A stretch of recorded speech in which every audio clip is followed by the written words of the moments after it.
मेरे एनआरआई पति ने शादी की पहली रात मुझसे कहा, मेरे साथ मेरी गर्लफ्रेंड को भी स्वीकार करना होगा।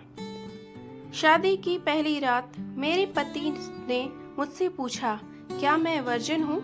जब मैंने हाँ में जवाब दिया तो उन्होंने कहा कि मेरी एक थाई गर्लफ्रेंड है और हम दोनों काफी बार एक दूसरे के साथ। किसी ने ठीक कहा है कि लाइफ में कभी भी कुछ भी हो सकता है। जीवन में कुछ भी निश्चित नहीं है। कब क्या हो जाए ये आप कभी नहीं जान पाएंगे। मैंने भी कभी नहीं सोचा था कि एक झटके में मेरी पूरी जिंदगी बदल जाएगी। दरअसल मैं एक 21 साल की महिला हूँ। मैं सिख परिवार से ताल्लुकात रखती हूँ। मेरी फैमिली बहुत ज़्यादा मॉडर्न है। मुझे अपने परिवार से बहुत प्यार मिला है और शादी के बाद भी मैं यही उम्मीद करती थी, लेकिन ऐसा कुछ नहीं हुआ। ऐसा इसलिए क्योंकि मेरी शादी एक ऐसे लड़के के साथ हुई जिससे रिश्ता तोड़ने के लिए मुझे ना जाने क्या क्या सहना पड़ा। यह बात उस समय की है जब मैं केवल 19 साल की थी। मैं हमेशा से विदेश जाना चाहती थी। ऐसे में मेरे परिवार ने मेरी शादी थाईलैंड में काम करने वाले एक केमिकल इंजीनियर के साथ पक्की कर दी थी। अपनी शादी को लेकर मैं काफ़ी ज़्यादा एक्साइटेड थी। मेरे लिए यह किसी सपने के सच होने जैसा था। मैं बेहद खुश थी, लेकिन मुझे नहीं पता था कि मेरी ये खुशी बस पल भर की है, जो एक समय बाद मेरे जीवन की सबसे बड़ी परेशानी बन जाएगी। जब हमारे रिश्ते की बात चल रही थी तो उस समय मैं अपने पार्टनर से मिलने के लिए बेहद उत्साहित थी। मेरी पहली मुलाकात उससे फ्रेंडशिप डे के दिन होटल में हुई थी। इस दौरान मेरी माँ ने मुझे कहा था कि जीवन में कभी प्यार करो तो एक अच्छे लड़के से ही करना। मैंने बिल्कुल वैसा ही किया। उसने मुझसे पूछा कि क्या मैं पहले किसी रिलेशनशिप में रही हूँ, तो मैंने साफ मना कर दिया। लेकिन जब यही सवाल मैंने उससे किया तो उसने मुझसे कहा कि उसके काफी सारे दोस्त हैं, लेकिन कोई गर्लफ्रेंड नहीं है। हालांकि यही हमारी शादी में सबसे बड़ा झूठ था।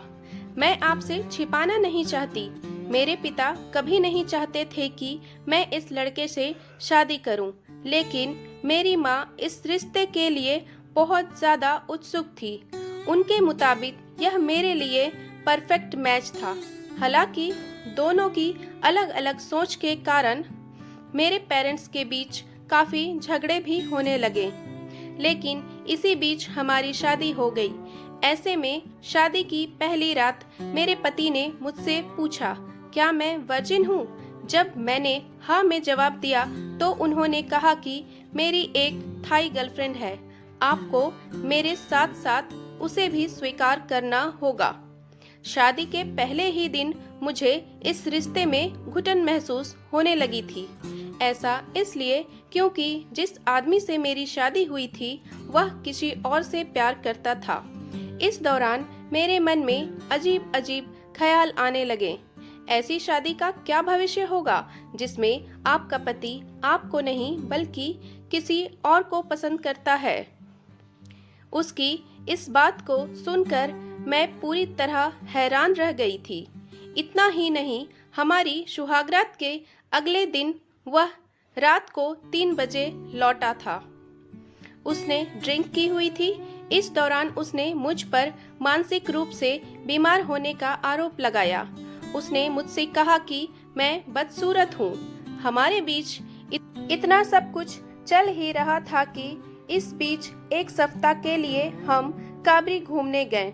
वहाँ उसने मुझे खाना नहीं दिया। वो जानता था कि मैं हार्डकोर वेजिटेरियन हूँ, लेकिन उसने मुझे केकड़ा खाने के लिए कहा। कुछ दिनों बाद वह मुझे एक मनोचिकित्सक के पास ले गया।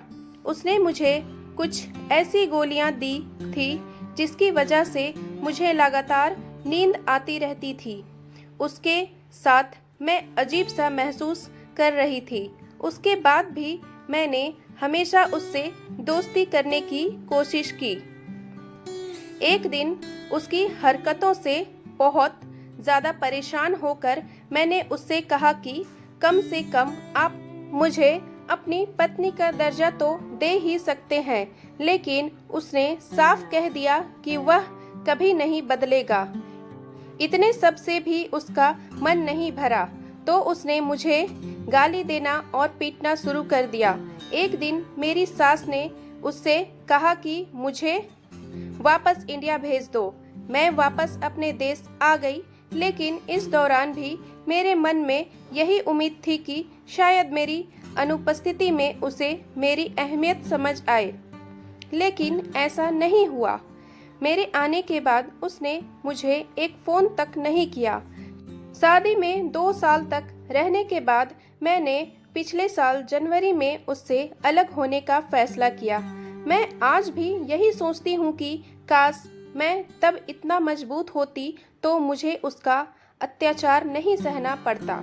फिलहाल मैं अपने तलाक और सेटलमेंट का इंतज़ार कर रही हूँ। मैं विदेश में पढ़ाई करना चाहती हूँ। हालांकि कुछ चीज़ें मुझे अभी भी बहुत ज़्यादा परेशान करती है, लेकिन अच्छी बात तो यह है कि मैं जिंदा हूँ। कैसी लगी कहानी ज़रूर कमेंट करके बताइएगा। अगर आप इस महिला के जगह पे होती तो क्या करते ये भी ज़रूर बताइएगा। और चैनल पर न्यू है तो चैनल को सब्सक्राइब कर लीजिए ताकि ऐसी अच्छी वीडियोस आप तक पहुंच सके। और अगर वीडियो अच्छी लगी हो तो प्लीज़ लाइक कर दीजिए और अपने फ्रेंड्स एंड फैमिली के साथ शेयर कीजिए। मिलती हूँ नई कहानी के साथ, तब तक के लिए बाय बाय।